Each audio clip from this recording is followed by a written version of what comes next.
Market में अगर manipulation करना है तो प्राइस मैनिपुलेशन न्यूज़ के बेस पे किया जाता है।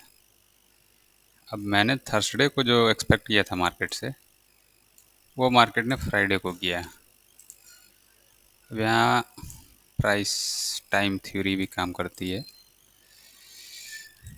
1 आवर के चार्ट पे थोड़ा सा प्राइस एक्शन को समझें तो ये मैंने एक्सपेक्ट किया था।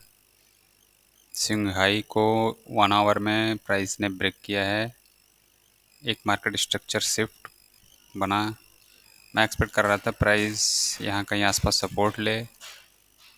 सपोर्ट लेने के बाद मैं एक्सपेक्ट कर रहा था अपवर्ड मूवमेंट, और मेरा एक्सपेक्टेशन था कि एटलीस्ट इस लो तक स्पेस है प्राइस के आने का, यहाँ तक। ये मैंने थर्सडे को एक्सपेक्ट किया था। प्राइस इस रेजिस्टेंट ट्रेंड लाइन के पास भी, मतलब यहाँ तक भी मूव आ सकता था। अब मैनिपुलेशन देखते हैं 5 मिनट के चार्ट में कैसे हुआ फ्राइडे को।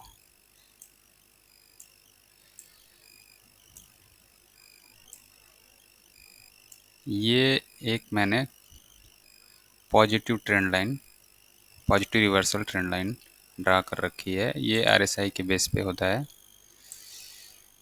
आरएसआई लोअर लो बनाता है और प्राइस हायर लो बनाता है। तो जब ये डाइवर्जेंस होता है, ये हिडन डाइवर्जेंस होता है, तो इसको एक पॉजिटिव रिवर्सल ट्रेंड लाइन बोलते हैं। ड्रा कर लेते हैं हम प्राइस चार्ट पे। ये मैंने ड्रा किया हुआ है। ये ट्यूसडे की क्लोजिंग है। ये क्लोजिंग कैंडल ये रही ट्यूसडे की। वेडनेसडे को मार्केट ऑफ था, खुला नहीं। थर्सडे को मार्केट ओपन हुआ। मैंने एक्सपेक्ट किया था कि प्राइस इस पे सपोर्ट ले अगर थर्सडे को, तो एक अपवर्ड मूवमेंट मेरा टारगेट था, जो प्राइस आज कहीं जाके उस टारगेट पे पहुंचा है। तो मैंने ये थर्सडे को एक्सपेक्ट किया था, लेकिन उस दिन क्या हुआ, मैनिपुलेशन हुआ। प्राइस ने इस लेवल को ब्रेक किया। ये प्रीवियस वीक का लो भी था जिस पे सपोर्ट ले सकता था प्राइस, लेकिन ये ब्रेक कर गया। ब्रेक करने के बाद मंडे का लो है ये। मंडे के लो को भी ब्रेक कर दिया थर्सडे को प्राइस ने। और फिर नीचे मैं एक्सपेक्ट कर रहा था कि मंडे के लो से अगर रिजेक्शन लेता है तो प्राइस का टारगेट या ऑब्जेक्टिव नीचे डाउनवर्ड इस लेवल तक हो सकता है। यहाँ भी मार्केट ने ट्रैप किया और ये रेंज में चली गई मार्केट। तो मुझे ऐसा फील हो रहा था कि ये एक एक्यूमुलेशन हो सकता है, कि जब भी प्राइस एक लेवल के नीचे कंसोलिडेशन में रहे, लंबे समय तक रेंज में रहे, तो इसे एक्यूमुलेशन कंसिडर कर सकते हैं।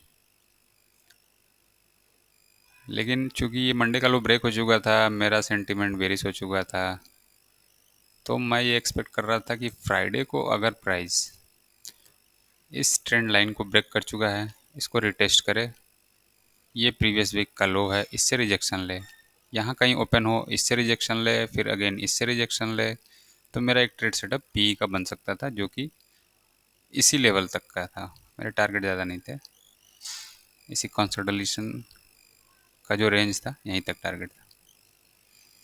प्राइस गैप अप ओपन हुआ, लेकिन बीच में ओपन हुआ, ना तो फ्लैट ओपन हुआ, ना मेरे रेंज के आसपास कहीं हुआ, मिड रेंज में कहीं ओपन हुआ।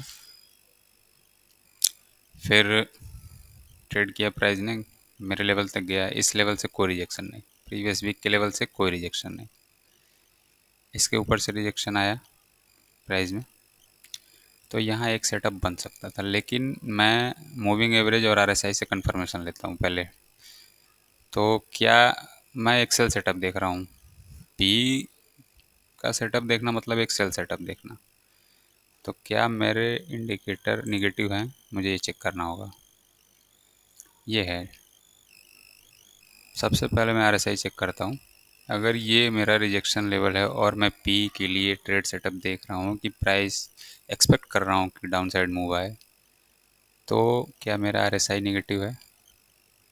बिल्कुल नहीं है। Short term moving average long term moving average के अबव है। आरएसआई भी उस पर सपोर्ट ले रहा है, और ये भी किस लेवल पे ले रहा है, 60 लेवल पे, बुलिश लेवल पे सपोर्ट ले रहा है। तो RSI पॉजिटिव है, मैं सेल सेटअप देख रहा हूँ, तो ये एक गड़बड़ हो सकती है। मूविंग एवरेजेस, मूविंग एवरेजेस भी बिल्कुल पॉजिटिव है, तो ये सेटअप नहीं था। मैं यहाँ रुक गया। अगेन प्राइस इस लेवल पे गया और ये मेरा नेगेटिव रिवर्सल का ट्रेंड लाइन था और ये पॉजिटिव रिवर्सल ट्रेंड लाइन है। ये एक दूसरे को यहाँ क्रॉस कर रहे हैं। अब यहाँ प्राइस ने पहले नेगेटिव रिवर्सल ट्रेंड लाइन से और इस वीक की ओपनिंग प्राइस से रिजेक्शन लिया, तो एक सेल सेटअप मेरे लिए तैयार हो रहा था। तो RSI भी अब निगेटिव हो रहा था। RSI को अगर देखें तो RSI धीरे धीरे निगेटिव हो रहा है, मूविंग एवरेजेस के क्रॉस कर रहा है। RSI यहाँ निगेटिव हो गया, 60 लेवल से रिजेक्शन लेने के लिए रेडी हो गया। लेकिन मूविंग एवरेजेस, मूविंग एवरेजेस अभी RSI से अगेंस्ट है। प्राइस को यहाँ रेंज में जाना चाहिए था, रेंज में जाने के बाद मूविंग एवरेजेस के नीचे आना चाहिए था। देन RSI और मूविंग एवरेज दोनों से अगर मेरा रिजेक्शन क्लियर होता तो मैं एक डाउन ट्रेंड के लिए तैयार होता और सेल सेटअप देखता। ऐसा हुआ नहीं, फिर प्राइस ने क्या किया, फिर सपोर्ट लेना शुरू किया, निगेटिव रिवर्सल ट्रेंड लाइन को क्रॉस किया। अब ये पॉजिटिव बिहेवियर हो गया प्राइस का, फिर सपोर्ट लिया, ये ट्रेंड लाइन अगर देखें मूविंग एवरेजेस के ऊपर है, प्राइस पॉजिटिव है और RSI अगेन फिर पॉजिटिव होने लगा। Price negative reversal trend line से रिजेक्शन लिया, फेल हुआ, क्रॉस किया। अगेन यहाँ नेगेटिव रिवर्सल ट्रेंड लाइन से क्रॉस कर गया, ये पॉजिटिव रिवर्सल ट्रेंड लाइन से रिजेक्शन लिया और क्रॉस कर गया। फिर रिटेस्ट किया प्राइस और इस वीक की ओपनिंग पे प्राइस की रिटेस्टिंग हुई और यहाँ एक बाई सेटअप बना। RSI positive, price positive, moving averages positive और ये रिटेस्ट एक सक्सेसफुली रिटेस्ट किया, यहाँ से बाई सेटअप बनता है।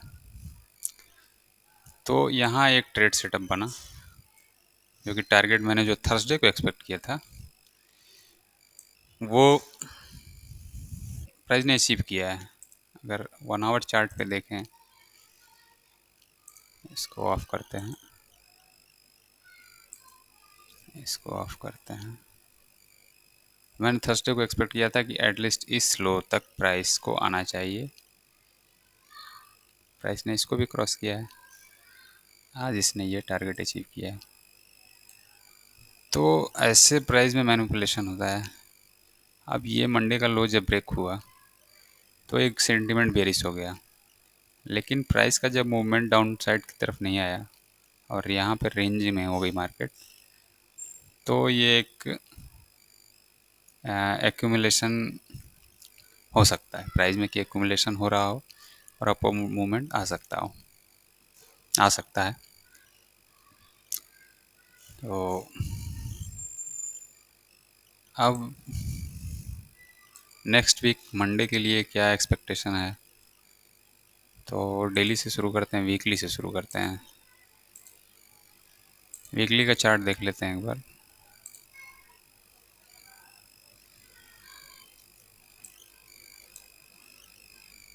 वीकली का चार्ट क्या कह रहा है, ग्रीन कैंडल बन चुकी है एक, जो आज ही ये ग्रीन कैंडल बनी है। फ्राइडे वाले दिन ही प्राइस यहाँ से यहाँ तक मूव किया है, लास्ट डे, ट्रेडिंग डे के दिन।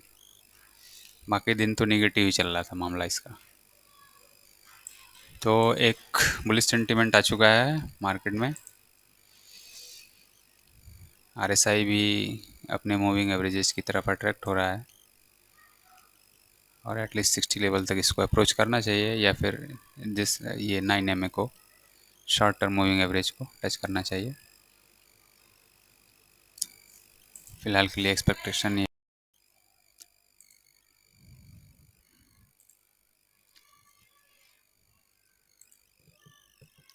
RSI देख लिया, मूविंग एवरेज से देख लेते हैं कि क्या सेंटीमेंट बन रहा है। तो वीकली का अगर देखें मूविंग एवरेज, तो वीकली में प्राइस ने 45 EMA पे सपोर्ट लिया है, एक बुलिश सेंटीमेंट। तो चूँकि हाई टाइम फ्रेम है तो इसका डोमिनेंस ज़्यादा होगा। अगर प्राइस यहाँ से सपोर्ट लेता है तो बाउंस बैक करेगा और नेक्स्ट वीक बुलिश हो सकता है।